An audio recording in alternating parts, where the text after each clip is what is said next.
7 নম্বর অঙ্কটাতে দেখো বলা আছে জালাল সাহেবের মাসিক বেতন 8,765 টাকা। প্রতি মাসে তিনি 3,225 টাকা বাড়ি ভাড়া এবং 4,850 টাকা অন্যান্য জিনিস ক্রয়ে খরচ করেন। অবশিষ্ট টাকা তিনি ব্যাংকে জমা রাখেন। তিনি 8 মাসে কত টাকা জমা করেন? অর্থাৎ আমাদের বের করতে হবে অবশিষ্ট অবশিষ্ট কত তিনি অবশিষ্ট টাকা ব্যাংকে জমা রাখেন, কত টাকা অবশিষ্ট থাকে আর সেই টাকাটা তিনি ব্যাংকে জমা রাখেন এবং 8 মাসে কত টাকা জমা করেন, এটাকে আমাদের বের করতে হবে। তো এখানে জামালাল সাহেবের মাসিক বেতন হচ্ছে 8,765 টাকা। এই 8,765 টাকা থেকে তিনি কি করেন? বাড়ি ভাড়া দেন 3,225 টাকা এবং অন্যান্য জিনিস ক্রয়ে খরচ করেন 4,850 টাকা। এই মাসিক বেতন ভাড়া, বাসা ভাড়া এবং 4,850 টাকা কি যদি আমরা যোগ করে দিই, তাহলে যে পরিমাণ টাকাটা খরচ হবে সেই পরিমাণ টাকাটা যদি তার মাসিক বেতন থেকে আমরা বিয়োগ করে দিই, বিয়োগ করে দেওয়ার পরে কিন্তু অবশিষ্ট টাকাটা বের হয়ে আসবে। এই অবশিষ্ট টাকাটা যদি তিনি 1 মাসে ব্যাংকে জমা রাখেন, তাহলে 8 মাসে কত টাকা জমা রাখেন সেটা কিন্তু আরও আমরা বের করতে পারি ইজিলি। তাহলে দেখো তার মাসিক বেতন হচ্ছে কত? 8,765 টাকা। তার থেকে তিনি ভাড়া দেন 3,225 টাকা। 3,225 টাকা কি তার বাসা ভাড়া, এ টাকাটা হচ্ছে তার বাসা ভাড়া এবং অন্যান্য খরচ করেন কত? 4,850 টাকা। তিনি অন্যান্য জিনিসে খরচ করেন 4,850 টাকা। এই টাকার পরিমাণটা যদি আমরা এখন যোগ করে দিই, যোগ করলে যে টাকাটা হবে সেখান থেকে কি মাসিক বেতন থেকে যদি এই মোট খরচটা আমরা বাদ দিয়ে দিই, বাদ দিয়ে দেওয়ার পরে অবশিষ্ট টাকাটা বের হয়ে আসবে। দেখো এটা যোগ করার পরে 5, 2, 7, 8 আর 2 হচ্ছে 9, 10 0, হাতে থাকছে 1, 5 আর 3 হচ্ছে 8। অর্থাৎ 8,075 টাকা কি তার মোট খরচ হয়। এই মাসিক বেতন থেকে যদি আমরা 8,075 টাকা বাদ দিয়ে দিই, তাহলে দেখো 65 থেকে যদি 8,075 টাকা বাদ দিই আমরা, বাদ দিলে কিন্তু তার অবশিষ্ট টাকাটা কি বের হবে? দেখো 5, 0, 16 থেকে 6, 7 গেলে হচ্ছে কত? 16 থেকে 7 গেলে হচ্ছে 9, হাতে থাকছে 1, 7 থেকে 1 বাদ দিলে হচ্ছে 6। তাহলে 690 টাকা কি অবশিষ্ট থাকে। অর্থাৎ তিনি প্রতি 1 মাসে কি 1 মাসে তিনি 690 টাকা জমা করেন। তাহলে 8 মাসে কত টাকা জমা করেন? তাহলে 8 মাসে তো আরও বেশি হবে। তাহলে 8 দ্বারা যদি আমরা এটাকে গুণ করে দিই, তাহলে দেখো 8 দ্বারা যদি আমরা গুণ করি, তাহলে 8 শূন্য কত হচ্ছে 0, 8 নং হচ্ছে 72, 2 হাতে আছে 7, 6 8 হচ্ছে 48 আর 7 হচ্ছে 55।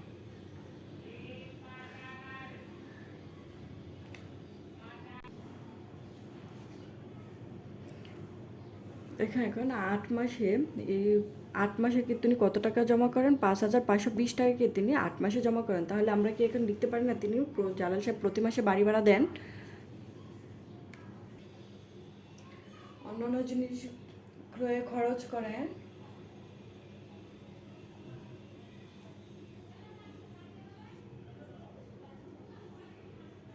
জিনিসে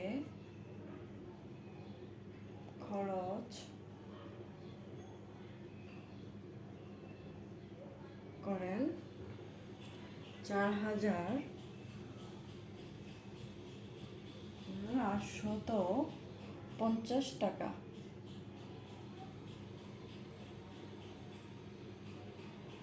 মোট খরচ করেন 5 আর 2 হচ্ছে 7, 8 আর 2 হচ্ছে 10 0, হাতে থাকছে 1, 4 আর 1 হচ্ছে 5, 5 আর 3 হচ্ছে 8 টাকা। মোট খরচ সমান সমান এত টাকা। আর মোট খরচটা কি, তার যে মাসিক যে বেতন ছিল 8,765 টাকা, সেখান থেকে যদি আমরা মোট খরচটা বাদ দিয়ে দিই তাহলে কিন্তু তার অবশিষ্ট টাকাটা বের হয়ে আসবে। সুতরাং আমরা লিখতে পারি অবশিষ্ট থাকে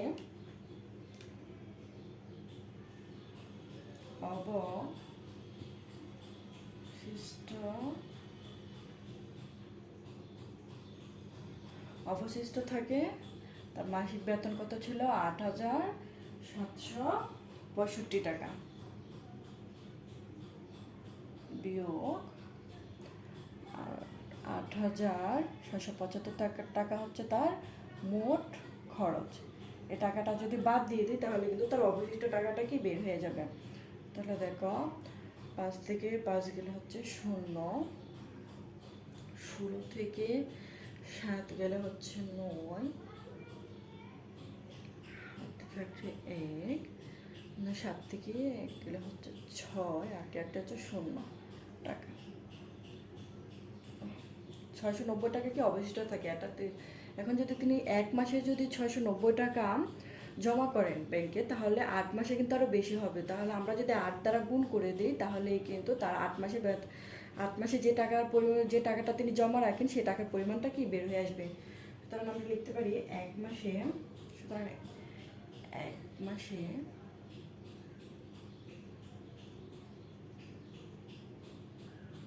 জমা করেন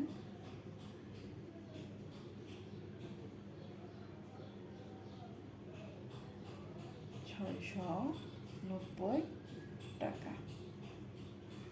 সুতরাং 8 মাসে জমা করেন 690 ইন্টু 8 টাকা সমান সমান হচ্ছে 800, 8 নং হচ্ছে 72, 2 হাতে থাকছে 7, 6 হচ্ছে 48, আর 7 হচ্ছে 55 টাকা। অর্থাৎ এই পরিমাণ টাকা কি 5,520 টাকা কি তিনি 8 মাসে জমা করেন। তাহলে উত্তর হবে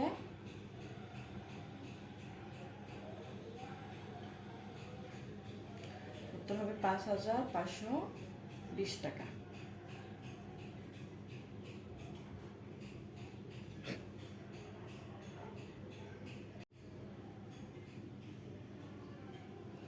পরের অঙ্কটাতে দেখো, ফরিদা এবং ফাতেমার বেতন একত্রে 19,950 টাকা। ফরিদা অপেক্ষা ফাতেমা 2,450 টাকা বেশি পায়। ফরিদা এবং ফাতেমার প্রত্যেকের বেতন কত? অর্থাৎ ফরিদা এবং ফাতেমার বেতন একত্রে দেওয়া আছে 19,950 টাকা। সেখান থেকে আবার কি ফাতেমা 2,450 টাকা কি বেশি পায় বের করতে বলা হয়েছে। ফরিদা এবং ফাতেমার প্রত্যেকের বেতন কত, অর্থাৎ তাদের কি ফরিদা এবং ফাতেমার কি আলাদা আলাদা একটা বেতন বের হবে। তাদের এখানে একত্র বেতন দেওয়া আছে 19,950 টাকা। 19,950 টাকা থেকে যদি ফাতেমার যে পরিমাণ টাকাটা বেশি পায়, অর্থাৎ 2,450 টাকা যদি এই 19,950 থেকে বাদ দিয়ে দেওয়া হয়, বাদ দেওয়ার পরে কিন্তু তাদের একটা মোট একটা বেতন বের হবে। মোট টাকাটা থেকে যদি আমরা মোট যে টাকাটা বের হবে সেখান থেকে যদি তারা যেহেতু ফরিদা এবং ফাতেমা তারা দুইজনের যেহেতু মোট বেতনটা বের হবে, সেখানে মোট বেতনটাকে যদি আমরা 2 দ্বারা ভাগ করে দিই, ভাগ করে দিলে কিন্তু প্রথমে ফরিদার টাকাটা বের হবে। ফরিদার বেতনটা বের হওয়ার পরে ফরিদার বেতনের সাথে যদি 2,450 টাকা যোগ করে দিই তাহলে কিন্তু ফাতেমার বেতন বের হবে। অর্থাৎ দেখো এখানে ফরিদা এবং ফাতেমার বেতন একত্রে কত আছে, 19,950 টাকা। অর্থাৎ একত্রে দেওয়াটা 19,950 টাকা কি একত্রে দেয়া। এখান থেকে ফরিদা অপেক্ষা ফাতেমা 2,450 টাকা কি বেশি পায়, অর্থাৎ এই পরিমাণ টাকাটা কি ফাতেমা বেশি পায় ফরিদার অপেক্ষা। তাহলে আমরা দেখো 0, 5, 4, 2। এখান থেকে দেখো আমরা যদি বিয়োগ করে দিলে কিন্তু তাতে দুজনের কি একটা মোট বেতন বের হবে। তাহলে দেখো 0, 5 থেকে 5 গেলে হচ্ছে 0, 9 থেকে 4 গেলে হচ্ছে 5, 9 থেকে 2 গেলে হচ্ছে 7, 1, 17,500 টাকা কি তাদের দুইজনের মোট বেতন। এই মোট বেতনটাকে যদি আমরা 2 দ্বারা ভাগ করে দিলে কিন্তু প্রথমে ফরিদার টাকাটা বের হবে। দেখো আমরা যদি ভাগ করি তাহলে হবে 500 টাকা 2 দিয়ে ভাগ করবো, যেহেতু ফরিদা এবং ফাতেমার বেতন বের হবে, সেক্ষেত্রে যদি আমরা 2 দিয়ে ভাগ করি তাহলে 2, তাহলে হচ্ছে 8 দুগুণে হচ্ছে 16, 1, 7 থেকে 6 গেলে হচ্ছে 1, 5, তাহলে 7 দুগুণে কত? 7 দুগুণে হচ্ছে 14, তাহলে আবার কত হচ্ছে 1, 5 থেকে 4 গেলে হচ্ছে 1, 0, তাহলে 5 দুগুণে হচ্ছে 10, তাহলে আবার থাকলে এখানে 0। এখন 0 থেকে যদি 0কে যদি আমরা 2 দ্বারা ভাগ করি তাহলে 2 শূন্য হবে, এখানে একটা 0 দিয়ে দিলাম, 2 শূন্য 0, অর্থাৎ 8,750 টাকা কি ফরিদার বেতনটা বের হবে। 2 দ্বারা ভাগ করার ফলে 8,750 টাকা হচ্ছে ফরিদার বেতন।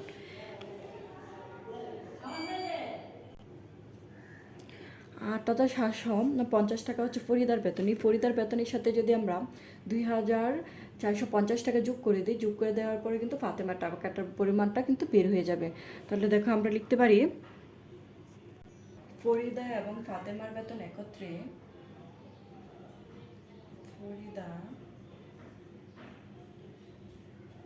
এবং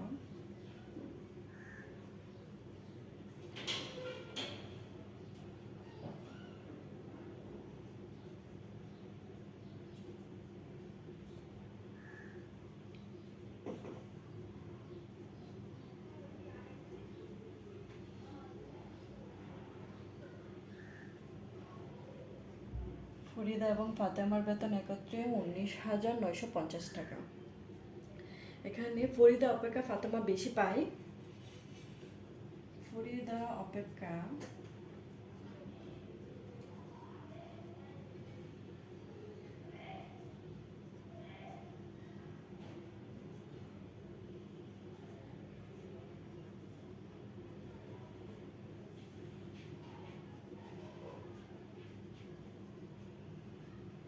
পায়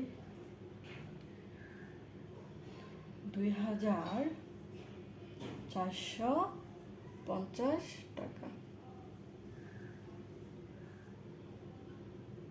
এখানে যদি আমরা একটা বিয়োগ করে দিই, বিয়োগ করে দিলে কি তাদের দুজনের একটা মোট বেতন বের হবে। দেখো 0, 5 থেকে 5 গেলে হচ্ছে 0, 9 থেকে 4 গেলে হচ্ছে 5, 9 থেকে 2 গেলে হচ্ছে 7, 1 টাকা। এটা কি তাদের দুজনের কি মোট বেতন।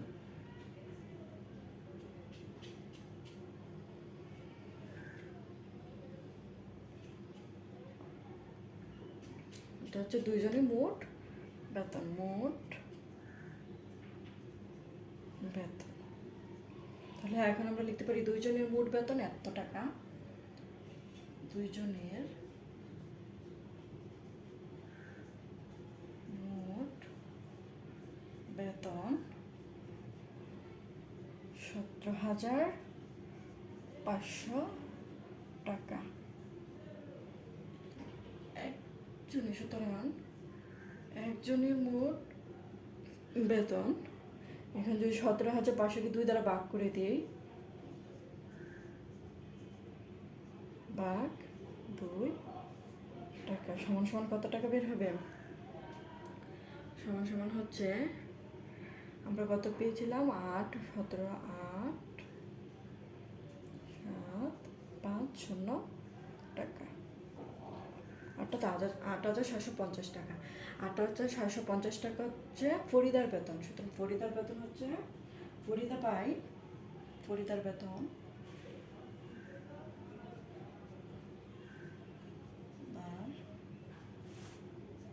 বেতন,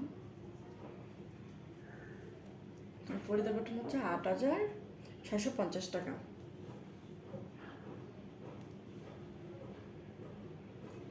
ফাতেমার বেতন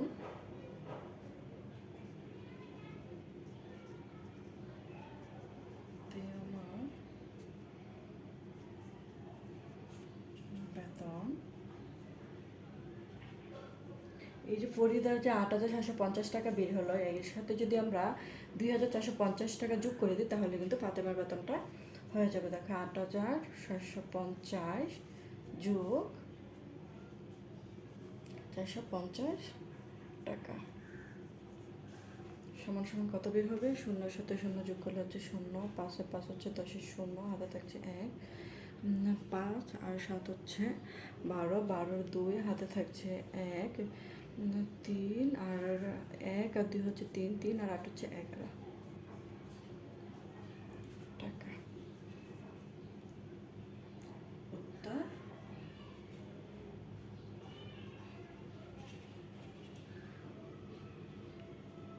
তো ফরিদার বেতন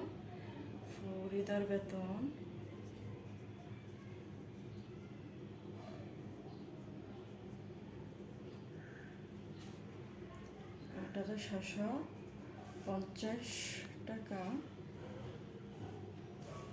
এবং ফাতেমার